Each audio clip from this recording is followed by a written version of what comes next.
So tell me about this facility and what this facility means.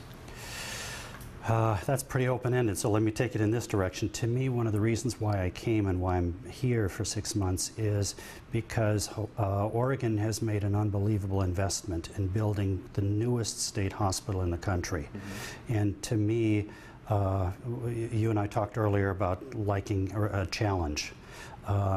To make sure that the clinical treatment here in the hospital reflects the investment that people in Oregon made in the physical plant, that's a challenge. And that's something I love to do. I love to try to help people do what makes clinical sense. And I have 2 cultures in my background, and I love to translate. So how do you translate clinical care into administration, and vice versa? How do you talk to administrators and talk about what the clinical implications are? So that's kind of my area of work. So is this, dumb question, but what does this mean for the patient? Better care, better environment? What are they going to get?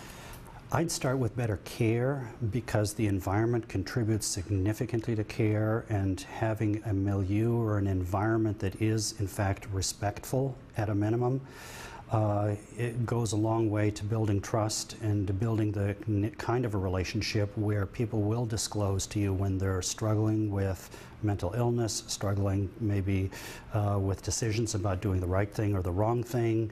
You get into some pretty private things with the patients, and you have to be able to do that in a way that respects them. To do that in a terribly disrespectful, warehousing and torn down environment, you can try as hard as you want, but you're kind of on your own. Is that what was here before with the facility? Excuse me. I can't say about what was here before, because I actually never had a tour through the Oregon State Hospital, even though I had lived in Oregon before, so I don't know what the old plant is. I do understand that things had fallen on quite lean times, and all I can really focus on right now is that this is a world-class facility. This is the way a psychiatric state hospital should look. Let's talk security. Yep. What is different now? Well, the physical plant is different in the sense that it now has state-of-the-art equipment in it. You have the card readers. In other words, when one of my staff people go through the front gate, we'll know, because they check in and out, and that's they couldn't get in and out otherwise. We have camera surveillance, and if there's a critical incident or something bad happened, we can pull up the camera footage from that and look at the incident from several different angles. So it makes for a great deal more of accountability on all kinds of different levels. So that's a big safety feature. I think the third safety feature really is us getting a much better handle on our responsibility as a forensic hospital, which I think is really, I'm guessing, the area that you want to talk about the most, because in my background as a family physician gone into community psychiatry with really a lot of emergency background, my strong attention is that safety has to be first. Mm-hmm. And so safety, here I'm talking patient safety, I'm talking also staff safety, but I'm also talking community safety. And community safety is what it's about as much as the patient safety when we're dealing with a forensic hospital and a forensic population. Right, that is what I wanted to get to. Like, I have this letter from the Clackamas County District Attorney's Office about the Matthew Engel case. Okay. Have you seen this letter? I don't know that I have, yeah. It's a letter that was written after he escaped, and the District Attorney's Office, who prosecuted him, was very upset that they didn't believe that this facility was taking security serious enough and asking for change. Yeah. And they met with Superintendent Roberts. Yeah. Well, I'm sad to hear that that's their opinion. I sure can't own that opinion. We take security very serious. It's our vision is hope, safety, and recovery. And I'd be a very poor emergency psychiatrist if I didn't think of safety as job one. In other words, I've learned the hard way that staff that are frightened or patients that are frightened aren't at the top of their game and their thinking caps aren't on. Mm-hmm. So if we want people to react in a thoughtful way, then we have to make sure they feel safe and feel safe with each other. So no, safety is really the top priority. I'll paraphrase. We did an interview this morning with Chief Deputy District Attorney Greg Horner today about this and about the Matthew Engel case. And paraphrasing him, he is concerned that you folks are looking at these patients as just patients, not patients with very violent backgrounds. Right. I can hear that, but I would take issue with that because we can't do that in a forensic hospital. I think when we articulate what is the mission of a forensic hospital, it is treatment, but the treatment has to take place within the reality of each person that is sent here into our care. They are sent here for care and custody and for treatment.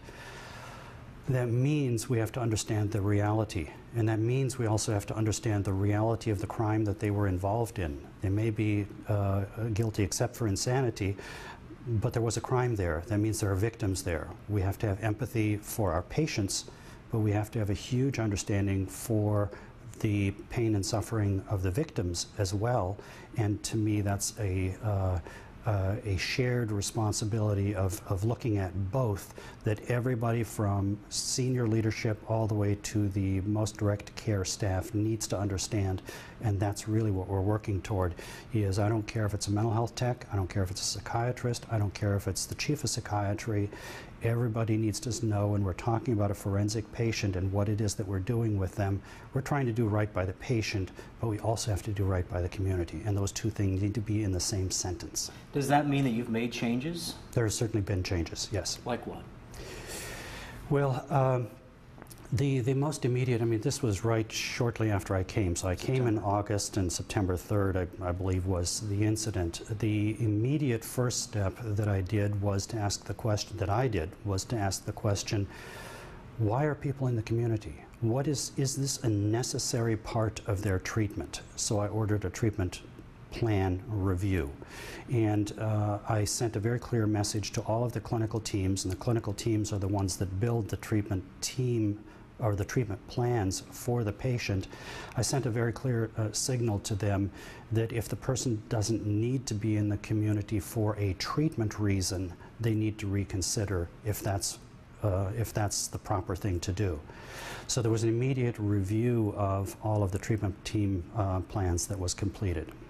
The second thing is to step back from the individual case and start looking at the overall process by which we approve outings. And there I also put in place then, I'm terrible with dates and numbers, but it was a few days later, then a directive that modified how we were handling trip slips. In other words, I wanted to make sure that all treatment teams felt the burden of responsibility that you and I just talked about, namely a responsibility both to the patient and a responsibility to the community. So if I'm the treating psychiatrist and I'm deciding this is something I want them to do, I've got to know that I have to think about both. I also wanted the people that are going out on the outings, the staff that are accompanying them, to know that people come with various risk levels. They've all been looked at in terms of their risk, and as a matter of fact, that's one of the other things we could talk about is how the risk review has changed. But on this trip, on this outing, I wanted to make sure that the people on the outings understood this isn't a vacation, this is treatment. And so what are they doing out there that they are accomplishing? And then I wanted to make sure we put a safety net in place there with the program supervisors as needing to approve each treatment. So when we talked about harbors, trails, bridges, those programs have supervisors, and those supervisors needed to sign off on a trip slip, otherwise it wasn't going to happen.